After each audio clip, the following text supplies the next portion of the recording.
Hello, happy Friday. I am Meredith and I am here with our message for the 14th of March 2025. Happy lunar eclipse in Virgo. Happy full moon in Virgo. Happy eve of Mercury retrograde.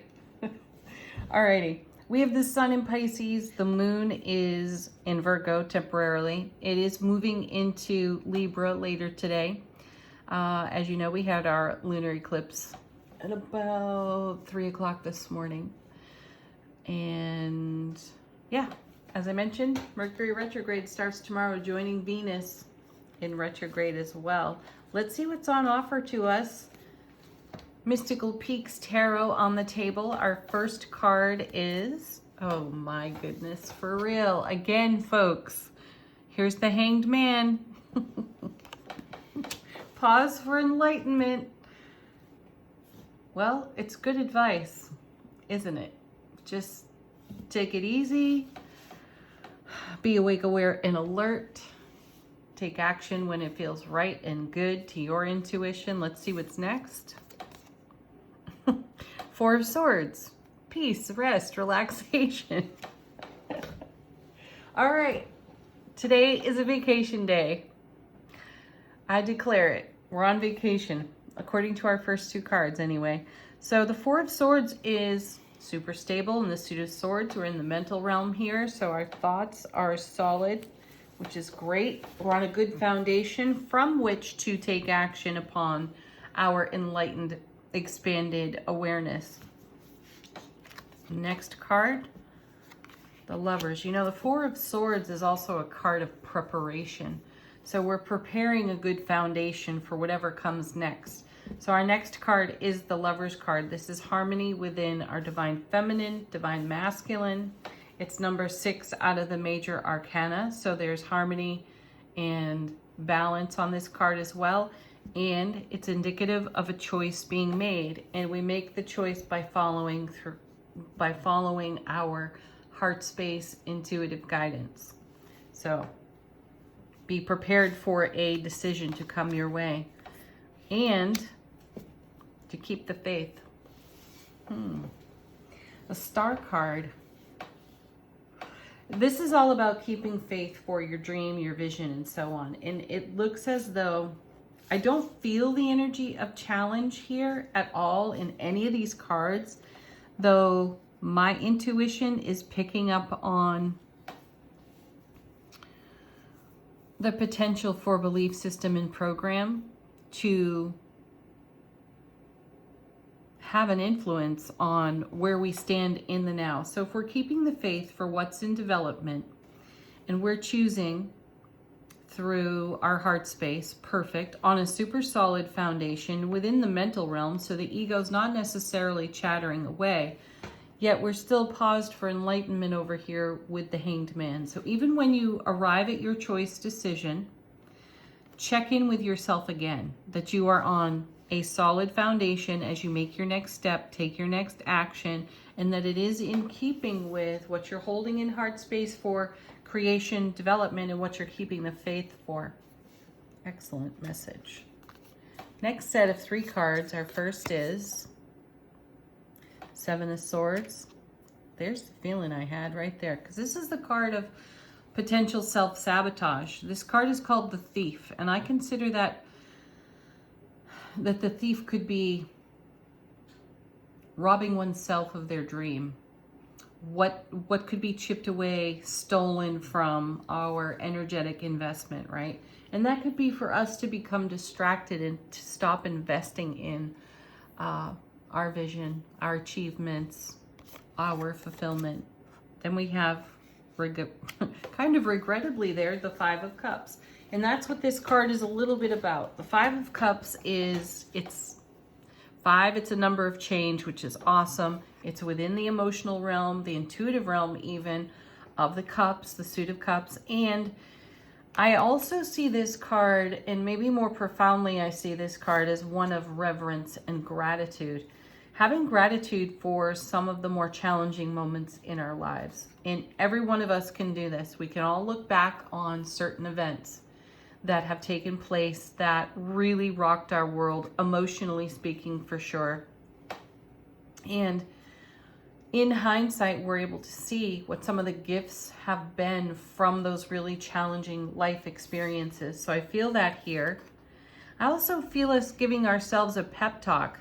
So whatever we meet, excuse me, where we're being paused for enlightenment, whatever we meet there within ourselves that comes out of our memory field, out of our hindsight, where we may have talked ourselves out of something, robbed ourselves of our own happiness, joy, and fulfillment off that 7.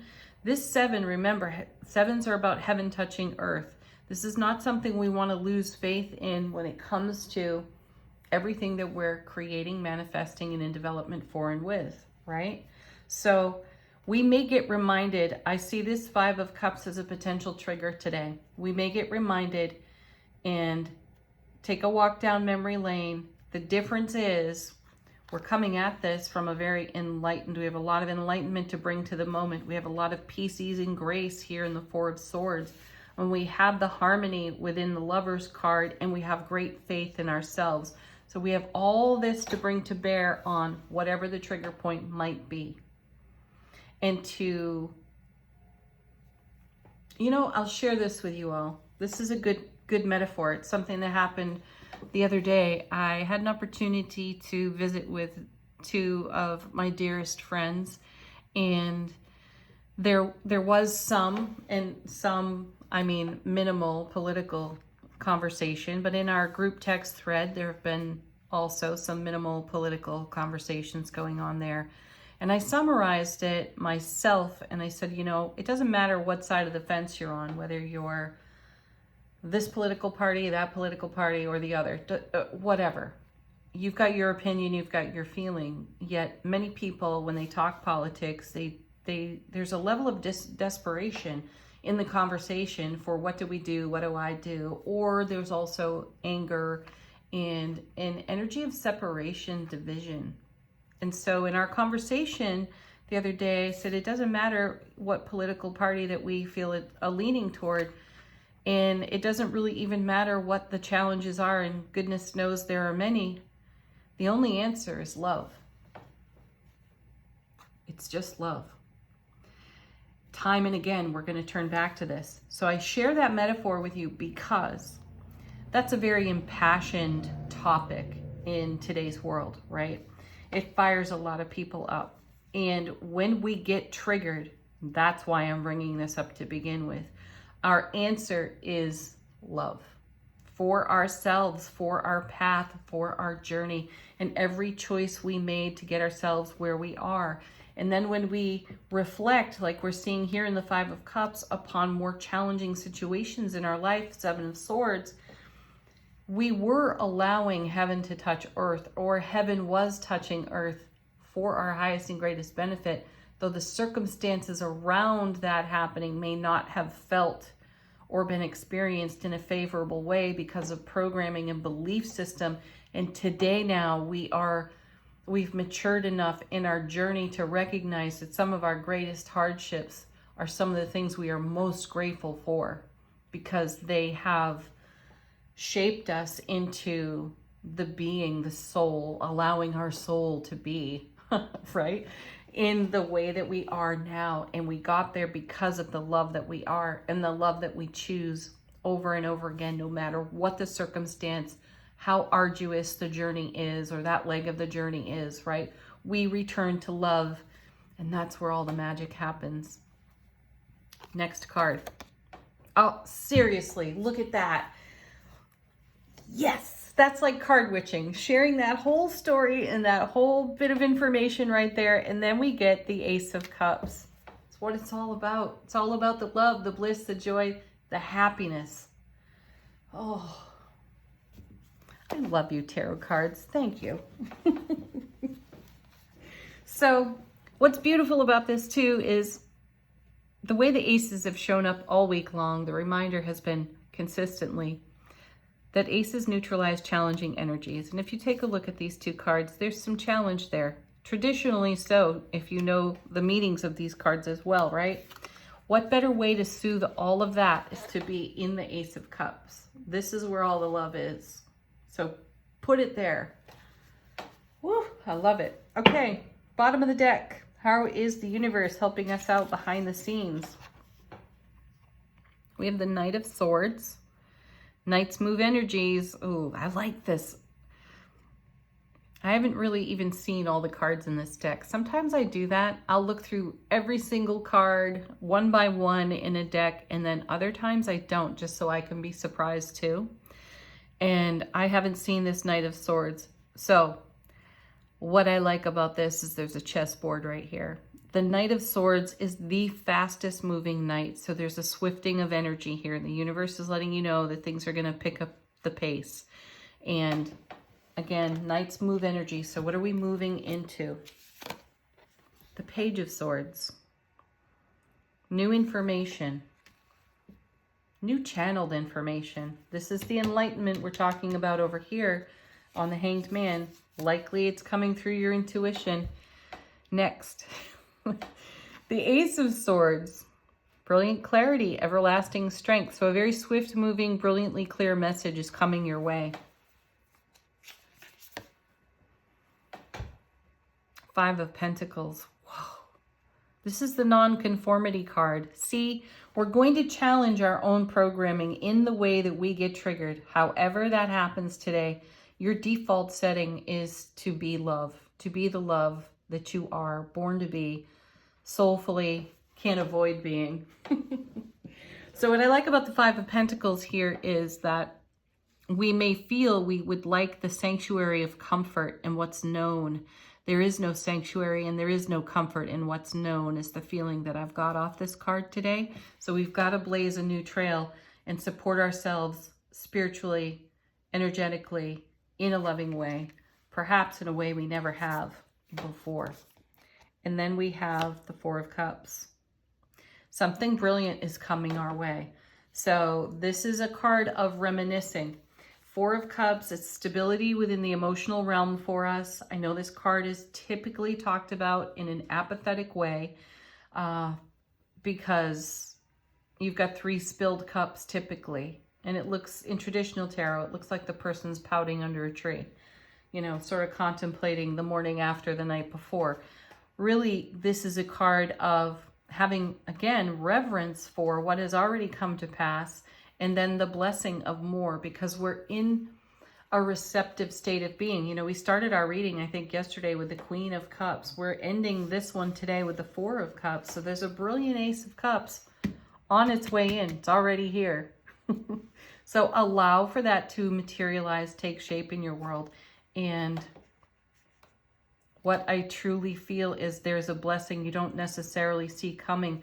But that blessing comes because you keep the faith and you do something different and you don't conform to an old way of being that was programmed for you, supported by you, until you decided to. Five of Pentacles, make a change. And the moment you make the change, the swifting of energy comes in. Beautiful. Ten of Cups on the bottom of the deck after that. So that says something. Angel answers. Put your questions and queries to this deck if you have one or two. And allow these cards to confirm our reading. Or be a fresh message. Emphatic success coming out for us. Perfect timing, divine timing. And remember, we're in eclipse energy. Rare and uncommon energy is in the mix today. And will be with us for quite a while. Then we have let go. I like that. Let go, go with the flow, do something different outside of programming. Don't stop. Don't quit. Don't give up on yourself ever.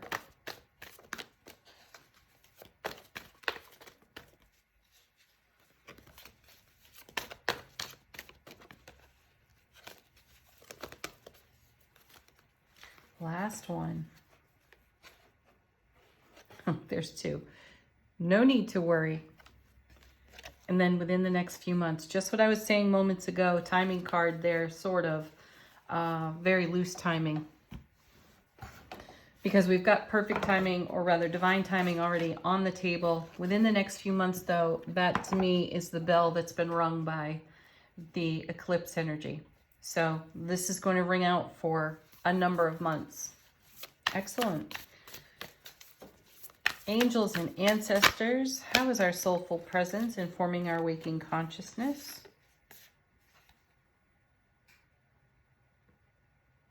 Oh, nice. We have the mirror guardian. Time to reflect. Yeah, rest, review, prepare. Four of Swords, Mercury retrograde tomorrow, Venus retrograde already. So use this time of reflection. Beautiful. All right. Final message from the tea leaf cards. Again, question was the same this morning as it is each morning. What interesting, quirky energies may pop up in our energy atmosphere today? We have wind chimes. Oh, nice. Peace and harmony. There's the Lover's card. Tankard. Oh, I think we had this one. Celebration, fun, and enjoyment. Yes, kick up your heels, folks. Forest. Muddled, unclear thinking. There's the Seven of Swords. There's connection to that, and the Five of Cups. Not being able to see the forest for the trees. Don't get caught in that old trap. Then we have Torch. Spiritual development. Enlightenment. Hanged Man. Awareness. And understanding. Then we have Fox. Shrewdness, and resourcefulness, especially in business. I feel like this is connecting with the abundance cards we've recently seen out of this deck. So I also feel that the fox here is representative of us being shrewd enough and resourceful enough to recognize when we're going down an old rabbit hole of conformity and making a shift and a change there. Forest plays into that as well. And then our last card, flowers, happiness. Yeah. Woo. Have a beautiful weekend, everyone. Enjoy the heck out of these rare and uncommon energies from the eclipse. Peace, love, joy. Namaste.